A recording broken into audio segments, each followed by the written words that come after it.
नमस्कार दोस्तों, आपका स्वागत है हमारे चैनल पर। कहानियों की श्रृंखला को आगे बढ़ाते हुए आज हम सुनेंगे एक ऐसी कहानी जो आधारित है उन खून के रिश्तों के ऊपर जिन्हें व्यक्ति कितना ही नकारे लेकिन वो बरबस ही अपनी ओर खींचते हैं। तो आज हम सुनेंगे सुधा जुगरान जी की कहानी अधिकार। बस अपनी तीव्र रफ्तार से पहाड़ी रास्तों पर भागी जा रही थी। पारुल खिड़की से तेजी से पीछे छूटते जा रहे दृश्यों को देख रही थी। जैसे जैसे बस मैदानी इलाकों को छोड़कर पहाड़ों की तरफ बढ़ रही थी, एक तरफ पहाड़ ऊंचे हो रहे थे, दूसरी तरफ घाटियां हो रही थी। दूर दूर तक फैली पर्वत श्रृंखलाएं और उनके शिखरों पर फैले बादल के टुकड़े मन को बरबस मोह रहे थे। यह देश का खूबसूरत पहाड़ी क्षेत्र उत्तराखंड था। हमारे पहाड़ बहुत खूबसूरत है पारुल, पापा अक्सर कहते। वहाँ की हरी तिमा मन मोह लेती है। देवदार के घने जंगलों में खो जाने का मन करता है। पापा बहुत पीछे छोड़ आए, अपने अतीत में डूबे हुए कहते। और पारुल सोचती, कैसे होते होंगे पहाड़। उसने तो पहाड़ी दृश्य सिर्फ फिल्मों में ही देखे हैं। उसके पापा पहाड़ी थे, वह माँ मारवाड़ी। पापा का पहाड़ जाना क्यों कर बंद हुआ, इसके बारे में वह कुछ अधिक तो नहीं जानती थी, लेकिन परिवारजनों की दबी ढकी बातों से पापा के जीवन का विगत इतिहास वह कुछ कुछ समझ गई थी। उसके पापा उस वक्त 16-17 साल के थे। तब दादाजी ने उनका विवाह गांव में पक्का कर दिया था। पापा बहुत छटपटाए, बहुत मना किया, लेकिन दादाजी ने एक न सुनी। पापा कुशाग्र बुद्धि के धनी थे। गांव की सीमित सुविधाएं भी सफलता की तरफ बढ़ते उनके कदमों को नहीं रोक पाई थी। पापा 12वीं में पूरे जिले में प्रथम आए थे। 12वीं करते ही दादाजी ने उनका विवाह कर दिया, लेकिन पापा एक बार भी अपनी अनपढ़ व गंवार पत्नी को स्वीकार न कर पाए। मेडिकल के इम्तिहान में निकलकर पापा आगरा आ गए। वहीं उनकी मुलाकात सहपाठी नितिन से हुई और वही नितिन की छोटी बहन मेघा उनके दिल में घर कर गई। दादाजी को बिना बताए उन्होंने दूसरा विवाह कर लिया। दूसरे विवाह की खबर जब दादाजी तक पहुंची तो क्रोध में पागल हुए दादाजी आगरा आए। पापा को बहुत बुरा भला कहा और उनसे हमेशा के लिए रिश्ता तोड़कर चले गए। मम्मी व नाना लोगों पर जब पापा के विवाहित होने का भेद खुला तो सब सन्न रह गए, लेकिन अब कोसने का कोई फायदा नहीं था। धीरे धीरे सबने सारे प्रकरण को किसी दुस्वप्न की भांति भुला दिया, लेकिन पापा अपनी जड़ों को कैसे भुला सकते थे। दादाजी के निधन पर पापा आखिरी बार गांव गए। उनकी पहली पत्नी अभी भी दादाजी के साथ ही रहती थी। पापा दादाजी की 13वीं तक गांव में रहे। उन्हीं दिनों अपराध बोध से ग्रस्त पापा ने किन्हीं दुर्बल क्षणों में अपनी तिरस्कृत परिणीता को स्वीकार कर लिया था, लेकिन उन दुर्बल क्षणों का नतीजा जब सामने आया तो पापा भी हक्के बक्के रह गए। उनके पुत्र लाभ होने की खबर सुनकर मम्मी ने खाना पीना छोड़ दिया। पापा ने बार बार कस्में खाकर मम्मी को विश्वास दिलाया कि वे अपनी पहली पत्नी व पुत्र से कोई संबंध नहीं रखेंगे। धीरे धीरे सब कुछ शांत हो गया, लेकिन पापा के हृदय पर अपराध बोध सदा हावी रहा। पुत्र का अभाव उन्हें उस अनदेखे पुत्र की याद दिला देता। पारुल, कभी मौका मिला तो तू पहाड़ जरूर जाना। शहरों की मशीनी जिंदगी के बाद तुझे वहाँ बहुत शांति महसूस होगी। पापा कहते तो उनकी बातों से मम्मी वह बड़ी होती पारुल उनके दिल के झंझावत को समझ जाते। आकर्षण तो उस अनदेखे भाई के लिए पारुल के मन में भी बहुत था। स्नेह, नफरत व कुतूहल के मिले जुले भाव उसके दिल में भी उठते। उसके दिल में भी पापा की बातों को सुनकर पहाड़ी गांव को देखने का गहरा आकर्षण था। पापा के दिल का अपराध बोध शायद इतना बढ़ गया था कि वे दिल का रोग लगा बैठे। उस समय पारुल एमए प्रथम वर्ष में थी जब पापा उन दोनों को रोता बिलखता छोड़कर हमेशा के लिए अलविदा कह गए थे। उसकी प्रिय सखी सावित्री ने ही तब उसे इस दुख से उबारा था। पापा की गांव जाने की उनकी आखिरी इच्छा समझकर उसने मन ही मन प्रण किया था कि वह एक दिन पापा के गांव अवश्य जाएगी, उन पहाड़ों को अवश्य देखेगी जिनसे पापा को इतना प्यार था। पापा की चिता को अग्नि देते समय सुदूर पहाड़ी गांव में रह रहे उनके उस अनदेखे पुत्र की याद सभी को आई। पापा की गलतियों की यही सजा शायद ईश्वर ने उनको दी थी कि पुत्र होते हुए भी वह उनकी चिता को अग्नि नहीं दे पाया था। पापा के जिस अक्षम्य अपराध के लिए मम्मी उन्हें जीते जी क्षमा नहीं कर पाई, मरने के बाद स्वतः ही कर दिया। सावित्री उत्तराखंड को देखने की उसकी अदम्य इच्छा को जानती थी, इसलिए जब उसने छुट्टियों में उसे अपने साथ गांव चलने को कहा तो वह सहर्ष तैयार हो गई। अनिच्छा से मम्मी ने उसे जाने की इजाज़त दे दी और ढेर सारी खुशी व उत्सुकता समेटे वह सावित्री के साथ अपनी इस चिर प्रतीक्षित यात्रा पर निकल गई। पारुल अपने विचारों में गुम थी कि तभी धच्च की आवाज़ के साथ बस रुक गई। वह अचकचा कर उठ बैठी। क्या हुआ? कुछ नहीं, हमें यहीं उतरना है और तू चप्पल पहन ले, सैंडल से चल नहीं पाएगी। पारुल इधर उधर देखने लगी। चारों तरफ पहाड़ ही पहाड़। एक अजीब सी भीनी भीनी तन मन को तरोताज़ा करने वाली खुशबू सरसराती हवा में घुली थी। कहीं पास ही बह रही नदी का मधुर स्वर कानों में गूंज रहा था। तभी सामने से कुर्ता पायजामा व सदरी पहने एक व्यक्ति उनकी तरफ बढ़ गया। पहुंच गई तुम दोनों? सुबह से बैठा तुम लोगों का इंतजार कर रहा हूँ। कई बस व ट्रैकर निकल गए। मामा जी, कहकर सावित्री ने उस व्यक्ति के पैर छू लिए तो पारुल ने भी छू लिए। उद्धव बेटा, जरा आना, यह सामान जरा घर तक पहुंचा देना। मामा जी ने दुकान की तरफ मुंह करके आवाज दी। 18-20 साल का एक खूबसूरत पहाड़ी युवक दुकान से बाहर निकला और दोनों को देखकर हाथ जोड़ दिए। कैसे हो उद्धव? सावित्री ने पूछा। यह मेरी सहेली पारुल है। उद्धव ने दोबारा हाथ जोड़ दिए और उसकी तरफ देखकर मुस्कुरा दिया। शुभ्र दंत पंक्ति की उजली हंसी उसके गोरे चेहरे को और भी उजला बना गई थी। पारुल को लगा उसने इस युवक को कहीं देखा है, लेकिन कहाँ। युवक ने चट से सारा सामान सिर पर व कंधों पर लटकाया और ऊपर की तरफ जा रहे पहाड़ी रास्ते पर कदम बढ़ा दिए। सावित्री उद्धव से कुछ न कुछ पूछती जा रही थी और पारुल सोच रही थी कि पहाड़ी वेशभूषा और पहाड़ी लय में हिंदी बोलता यह युवक अनपढ़ या गंवार नहीं लग रहा, बल्कि उसका शिक्षित व कुशाग्र बुद्धि का होना साफ झलक रहा था। मामा जी व सावित्री पारुल के कारण धीरे धीरे चल रहे थे। थोड़ा ऊपर जाकर पारुल धम्म से बैठ गई।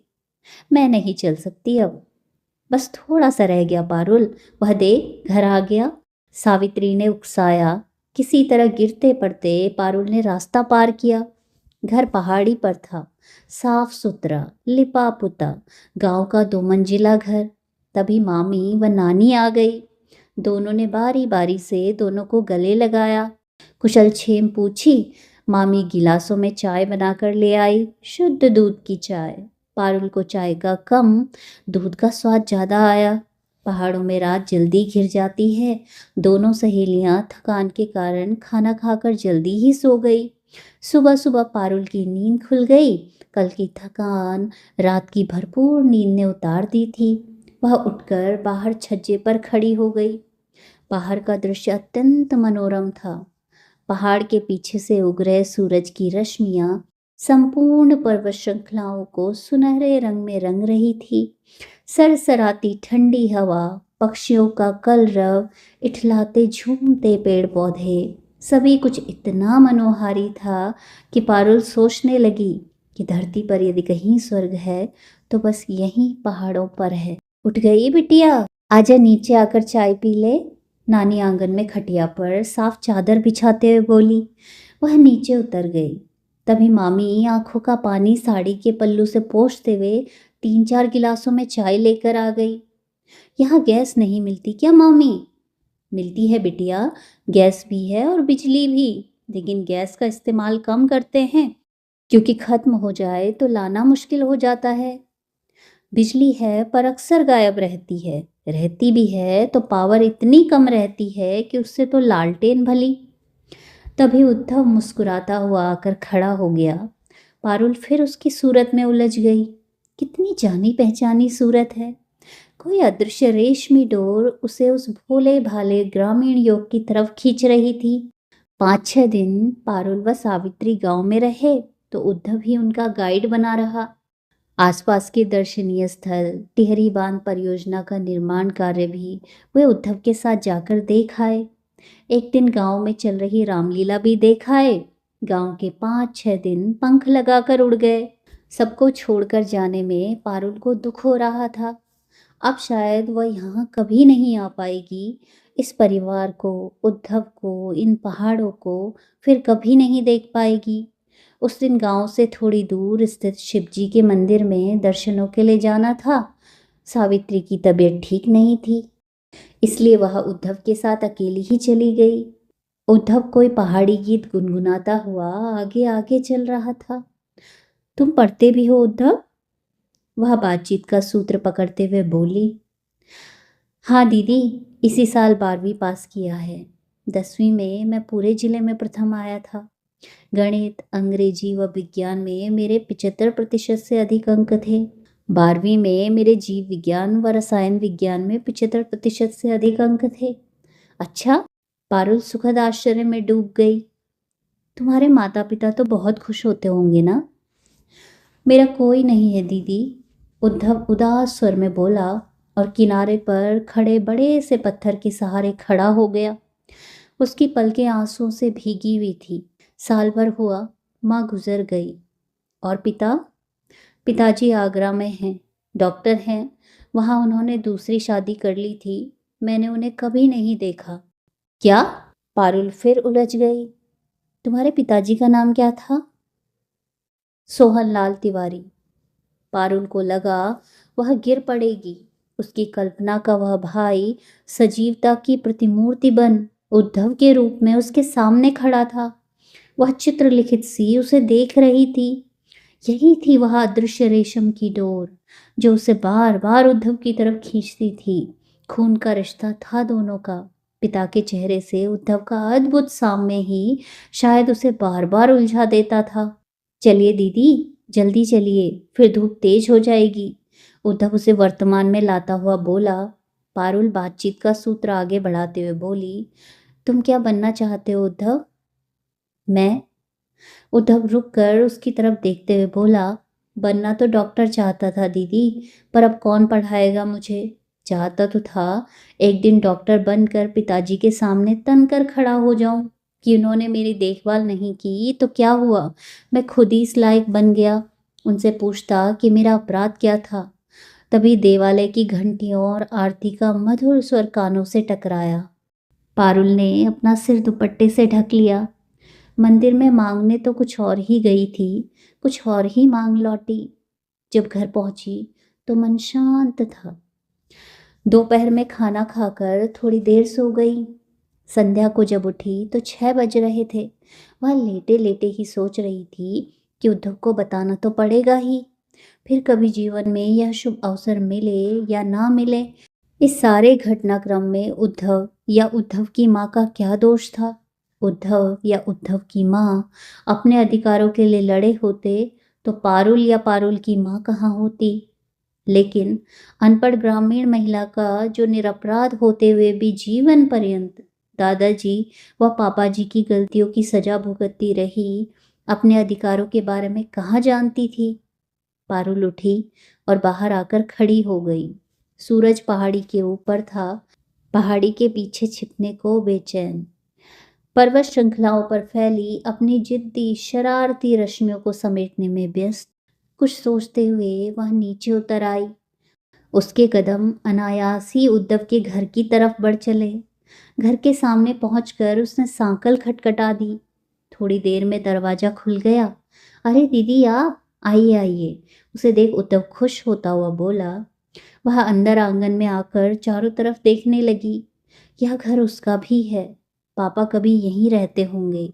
एक विचित्र अपनापन था जो उसे इस ग्रह की खामोश दीवारों के साथ जोड़ रहा था। कल हम वापस जा रहे हैं उद्धव, इसलिए सोचा तुमसे मिल लूं। हाँ हाँ दीदी, बैठिए, मैं चाय बना रहा था, आपके लिए भी लाता हूँ। वह पास ही पड़ी खाट को बीच दालान में खिसकाता हुआ बोला और अंदर जाकर 2 गिलासों में चाय बना लाया। पारुल ने चाय का गिलास थाम लिया और खाट पर बैठकर चाय की चुस्कियां लेने लगी। पारुल सोच रही थी कि कैसे भूमिका बांधे, कैसे बताए उद्धव को कि वह उसकी बहन है। दीदी, कभी मौका मिले तो दोबारा जरूर गांव आना। हाँ, ज़रूर आऊँगी। तुम भी आगरा आना। फिर गंभीरता से बोली, वहाँ पर तुम्हारे दूसरे भाई बहन भी होंगे, क्या उनसे मिलने की इच्छा नहीं होती? उद्धव हंस पड़ा। मेरे चाहने से क्या होता है दीदी, वो थोड़ी ही मुझसे मिलना चाहते होंगे। और अगर चाहते हो तो? चाहते तो क्या इतने सालों तक पिताजी मेरी खोज खबर ना लेते? कहकर उद्धव जूठे गिलास को रखने के लिए उठ खड़ा हुआ। मैं तुम्हारी बहन हूँ उद्धव। मेरा पूरा नाम पारुल तिवारी है। मैं डॉक्टर सोहनलाल तिवारी की बेटी हूँ। किसी तरह सब कुछ एक सांस में कहकर पारुल चुप हो उद्धव की प्रतिक्रिया का इंतजार करने लगी। क्या? उद्धव विस्फारित नेत्रों से ठिठक कर पारुल को देखने लगा। सिने तारिका सी दिखने वाली, फर्राटे से अंग्रेजी बोलने वाली यह आधुनिक युवती उसकी बहन हो सकती है? उसके लिए विश्वास करना मुश्किल था, लेकिन यह झूठ क्यों बोलेगी? क्या आपको पिताजी ने भेजा है? स्वर में अभी भी अविश्वास का पुट था। नहीं उद्धव, पापा को गुजरे हुए 2 साल हो गए हैं। पारुल की आंखें भर आई। उद्धव भी अपनी जगह वापस बैठ गया। उसकी गर्दन झुकी हुई थी। उसके चेहरे पर क्या भाव थे, पारुल समझ नहीं पा रही थी। उद्धव, उसने स्नेह से उसके सिर पर हाथ फेरा। उद्धव ने गर्दन उठाकर देखा। आंखों के कटोरे भरकर छलक गए थे। पता नहीं अपने अनदेखे जनक को वह कभी न देख पाने की पीड़ा थी, या फिर कभी डॉक्टर बन उनके सामने तनकर खड़े होने का सपना टूट जाने का दर्द। उद्धव थोड़ी देर उसी तरह चुप बैठा रहा। वह अनाथ हो जाने के सदमे से उबर नहीं पा रहा था। माँ के जाने के बाद वह सोचता था, कहीं न कहीं उसके पिता हैं। उद्धव, हमारे पास आओगे आगरा? क्या करूँगा अब वहाँ आकर? उद्धव आंसू पोंछते हुए बोला। डॉक्टर बनने का अपना सपना पूरा नहीं करोगे? पापा का क्लिनिक वैसे ही बंद पड़ा है। तुम डॉक्टर बनकर उस क्लिनिक को संभालना। तुम्हारा परिवार है वहाँ, तुम्हारी बहन, माँ व तुम्हारे पिताजी की स्मृतियाँ। पारुल भावुक हो गई। उद्धव कुछ नहीं बोला। शाम का धुंधलका छा गया था। पारुल! मामा जी व सावित्री की मिली-जुली पुकार आई। वे उसे घर में न पाकर इधर-उधर ढूंढ रहे थे। उद्धव, हम कल जा रहे हैं, तुम घर जरूर आना, कहकर पारुल जल्दी जल्दी बाहर निकल गई। कहाँ चली गई थी? हम कब से तुझे ढूंढ रहे हैं। बस ऐसे ही टहलते टहलते उद्धव के घर तक चली गई थी। पारुल असली बात छुपाते हुए बोली। दूसरे दिन जाने का समय हो गया, पर उद्धव नहीं पहुंचा। रास्ते भर पारुल मुड़ मुड़ कर देखती रही। भाई की ममता पैरों में बेड़ियां डाल रही थी, लेकिन वह क्या कर सकती है? उद्धव नहीं चाहता है तो। वे सड़क पर पहुंचकर बस का इंतजार करने लगे। दूर से बस आती देखकर उन्होंने अपना सामान समेटना शुरू कर दिया। तभी उद्धव दिखाई दिया। वह दौड़ता हुआ आ रहा था। उद्धव को देखकर पारुल यंत्रवत उसकी तरफ बढ़ गई। उद्धव, तुम घर क्यों नहीं आए? दीदी, उद्धव हाँफता हुआ बोला, मैं मंदिर चला गया था, वहीं से भागते हुए आ रहा हूँ। यह लीजिए आपके लिए प्रसाद। उसने पारुल के हाथ में पत्र पुष्प रख दिए और दूसरे हाथ में कुछ सख्त सी वस्तु रखकर मुट्ठी बंद कर दी। दीदी, अगर आपकी मम्मी, मेरा मतलब, वह झिझकता हुआ बोला, माँ मान गई तो मुझे चिट्ठी लिख देना, मैं आगरा आऊँगा आपके पास। सच उद्धव? पारुल की आंखें खुशी से भीग गई।